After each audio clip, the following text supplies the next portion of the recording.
প্রতি সপ্তাহে টিআরপি তালিকায় প্রথম স্থান দখল করে পরিণীতা। জি বাংলার সদ্য শুরু হয়ে ধারাবাহিক অল্প দিনেই মন জয় করেছে দর্শকের। পারুল রায়নের গল্পে নিত্য নতুন মোড় দেখার জন্য অপেক্ষায় থাকেন অনুরাগীরা।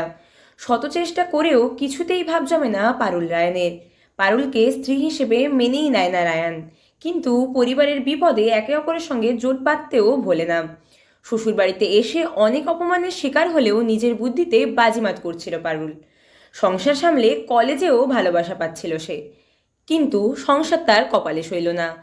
চুক্তিমতো রায়ানকে ছেড়ে বাপের বাড়ি বাঁকুড়ায় ফিরে এলো পারুল। বোনকে মন খারাপ করে বসে থাকতে দেখে তার দাদা বলে কুম্ভে যেতে।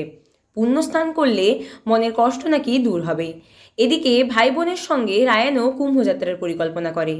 সেই মতো দুজনেই পাড়ি দেয় কুম্ভের পথে। পুণ্যযাত্রায় কি দেখা হবে পারুল রায়ানের? এবার কি এক হবে তারা, নাকি ফের নতুন কোনো বিপদের মুখে পড়বে পারুল রায়ান?